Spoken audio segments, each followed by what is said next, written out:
உயிரணுக்கள் எப்போ எப்படி யாரால கண்டறியப்பட்டதுன்றத பார்க்கலாம்.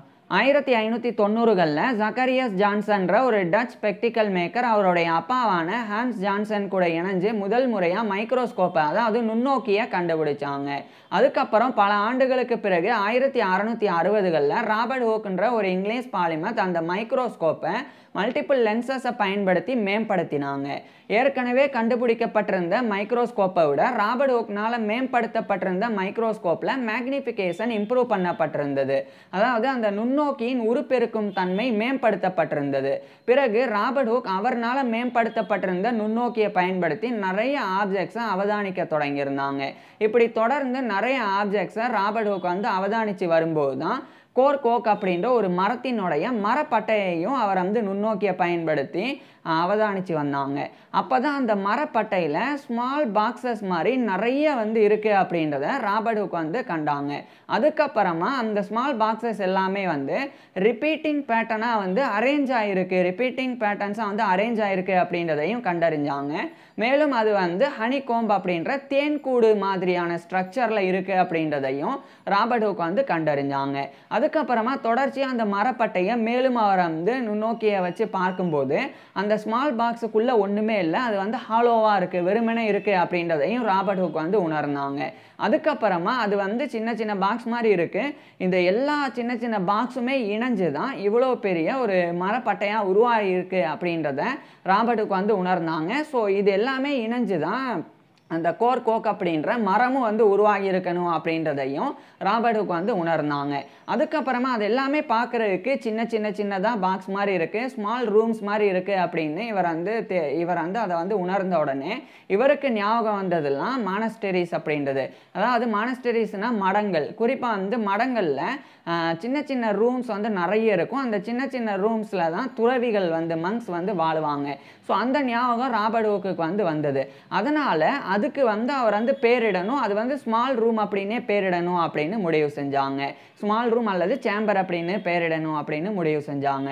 அதுக்கப்புறமா அவர் லட்டினில் ஒரு சொல் இருக்குது செல்லுலா அப்படின்னு, அதை எடுத்துக்கிட்டாங்க. செல்லுலா அப்படின்னா ஸ்மால் ரூம் அல்லது சேம்பர் அப்படின்னு அர்த்தம். ஸோ அந்த செல்லுலா அப்படின்றத எடுத்து இங்கிலீஷில் அதை செல் அப்படின்னு பேரிட்டாங்க.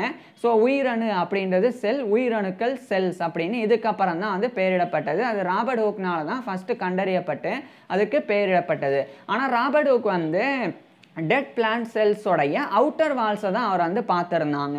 அதாவது இறந்த தாவர உயிரணுக்களினுடைய வெளிப்புற சுவர்களை தான் அவர் பார்த்தாங்க. அதனால தான் அவருக்கு அந்த ஸ்மால் பாக்ஸுக்குள்ளே ஒன்றுமே இல்லை, அது சும்மா ஒரு சின்ன சின்ன பாக்ஸ் மாதிரி இருக்குது, அது எல்லாமே இணைஞ்சு இந்த மரமாக உருவாகியிருக்கு அப்படின்னு பார்த்தாங்களே ஒழிய மற்றபடி அதுக்குள்ளே அந்த இன்டர்னல் ஸ்ட்ரக்சர், அதுக்குள்ளே உயிர் இருக்குது, அதெல்லாம் பெருசாக ராபர்ட் ஹூக்னால் கண்டறிய முடியல. அது காரணம் அப்போ மேம்படுத்தப்பட்டிருந்த மைக்ரோஸ்கோப் அந்த அளவுக்கு தான் இருந்தது. அது மட்டும் இல்லாமல் ராபர்ட் ஹூக் இறந்த தாவர உயிரணுக்களினுடைய அதாவது அந்த மரப்பட்டையை எடுத்துட்டாலே தாவரம் உயிரிழந்துருச்சு அப்படின்னு அர்த்தம்.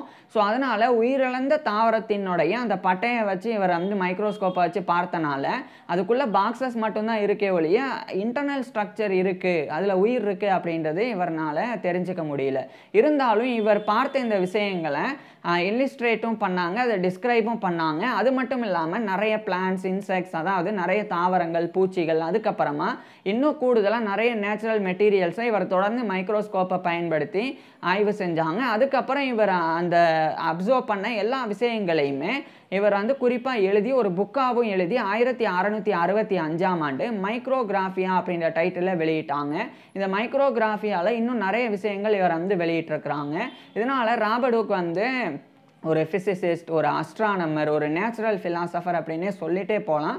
அந்தளவுக்கு ரொம்ப ஒரு தலை சிறந்த விஞ்ஞானி தான் இவர். அதனால தான் இவர் இங்கிலீஷ் பாலிமாத் அப்படின்னு அழைக்கப்படுறாங்க.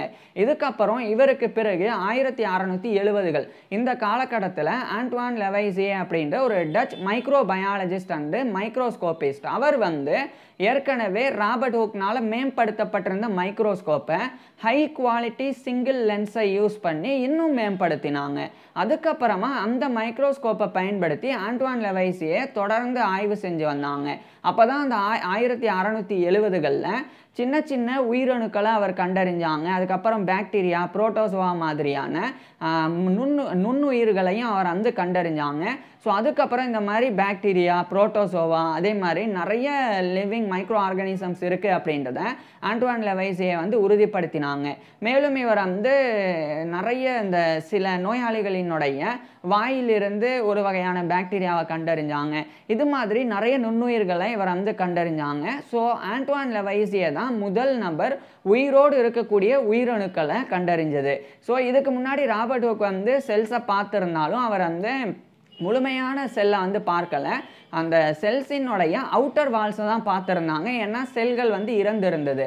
ஆனால் ஆண்டவான் லெவைசியே வந்து மேம்படுத்தப்பட்டிருந்த நுண்ணோக்கியை பயன்படுத்தி உயிரோடு இருக்கக்கூடிய உயிரணுக்களை வந்து பார்த்தாங்க. அப்படி ஒன்று இருக்குது அப்படின்றது ராபர்ட் ஹூக் சொன்னது சரிதான் அப்படின்றதையும் அவர் வந்து உறுதிப்படுத்தினாங்க. ஸோ இது வந்து மைக்ரோபயாலஜி அப்படின்ற ஃபீல்டுக்கு ஒரு ஃபவுண்டேஷனாக இருந்தது, அடித்தளமாக இருந்தது. இதனாலேயே ஆண்டவான் லெவைசியே வந்து ஃபாதர் ஆஃப் மைக்ரோபயாலஜி, நுண்ணுயிரியலின் தந்தை அப்படின்னு அழைக்கப்படுறாங்க. இதுக்கப்புறம் அடுத்து தொடர்ச்சியாக மைக்ரோஸ்கோப்பில் நிறைய மேம்பாடுகள் வந்து தொடர்ச்சியாக வந்து உருவாக்கப்பட்டது. குறிப்பாக நிறைய இம்ப்ரூவ்மெண்ட்ஸ் வந்து மைக்ரோஸ்கோப்பில் வந்து பண்ணப்பட்டது. அதுக்கப்புறம் அடுத்து 2 நூற்றாண்டுகள் இப்படியே வந்து மைக்ரோஸ்கோப்பை பயன்படுத்தி ஆய்வு செய்கிற மாதிரி தொடர்ந்து போயிட்டு இருந்தது. இதுக்கப்புறமா கிட்டத்தட்ட 150 ஆண்டுகளுக்கு அப்புறம் 1838ஆம் ஆண்டு மெத்தேயஸ் ஜேக்கப் ஸ்லைடன் அப்படின்ற ஒரு ஜெர்மன் பாட்டனிஸ்ட், ஒரு ஜெர்மனியை சேர்ந்த தாவரவியலாளர், அவர் வந்து நிறைய எல்லா மரங்களும், அனைத்து மரங்களுமே வந்து செல்கள்னால் ஆனது அப்படின்றத வந்து முன்மொழிஞ்சாங்க. இது ஒரு மிகப்பெரிய ஒரு விஷயமா இருந்தது.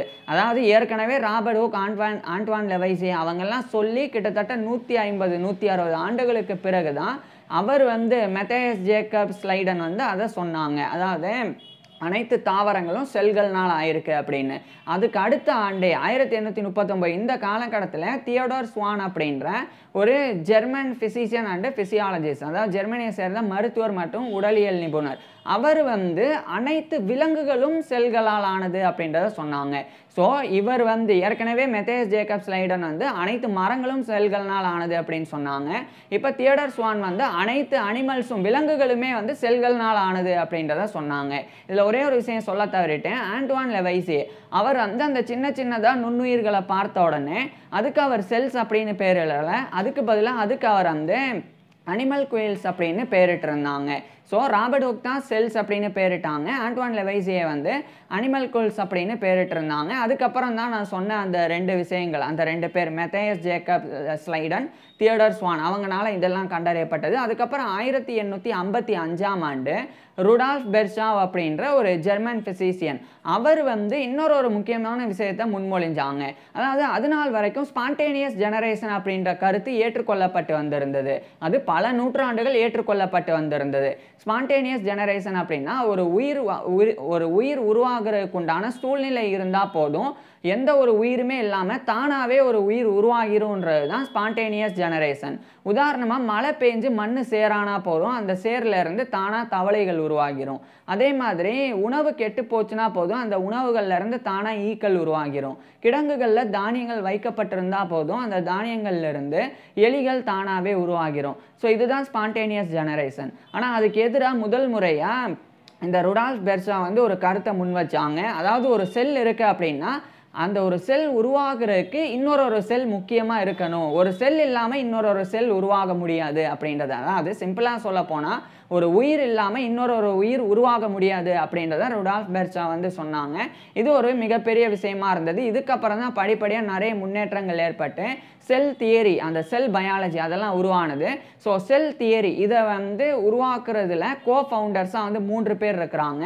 ஒருத்தர் வந்து அந்த மெத்தேயஸ் ஜேக்கப் ஸ்லைடன், இன்னொருத்தர் தியோடோர் ஸ்வான், அதே மாதிரி ருடால்ஃப் பெர்ஷா. இந்த 3 நபர்கள் தான் ஃபவுண்டர்ஸ் ஆஃப் செல் தியரி அப்படின்னு அழைக்கப்படுறாங்க. ஸோ இவங்கெல்லாம் வந்து இதெல்லாம் உருவாகிறதுக்கு காரணமாக இருந்தாங்க. ஸோ இதுக்கப்புறம் தான் செல்ஸ் வந்து அப்படின்னு இருக்குது. செல்கள்னால தான் எல்லா உயிர்களும் வந்து உருவாகி இருக்கு அப்படின்றது வந்து இன்றைய காலகட்டத்தில் உறுதி செய்யப்பட்டிருக்குது. ஸோ ஆரம்பத்தில் இந்த செல் தியரி வந்து உண்மையிலே உருவாகிறதுக்கு அடித்தளமிட்டது ராபர்ட் ஹுக் மற்றும் ஆண்டவான் லெவைசியோடைய பங்களிப்புகள் தான். ஸோ இதை பற்றி என்ன நினைக்கிறீங்க? இது புரிஞ்சுதா? அதை பற்றிலாம் கீழே கமெண்ட்ஸில் சொல்லுங்கள். அதே மாதிரி இந்த ஆண்டவான் லெவைசியே இவர் வந்து உயிரோடு இருக்கக்கூடிய செல்களை மட்டும் கண்டறியலை, இதை விட தாண்டி இன்னும் நிறைய விஷயங்கள் அவர் வந்து பண்ணியிருக்கிறாங்க. அதனால தான் அவர் வந்து நுண்ணுயிரியலின் தந்தை அப்படின்னு அழைக்கப்படுறாங்க. அப்பேற்பட்ட அந்த ஆண்டவான் லெவைசியே வந்து எங்கே எப்போ பிறந்தாங்க, எப்படி வாழ்ந்தாங்க அப்படின்னு அவருடைய ஃபுல் லைஃப் ஹிஸ்ட்ரியை நான் ஏற்கனவே பேசியிருக்கேன். அதை பார்க்குறதுக்கு கீழே டிஸ்கிரிப்ஷனில் லிங்க் கொடுத்துருக்குறேன். கட்டாயமாக பாருங்கள். தேங்க்யூ.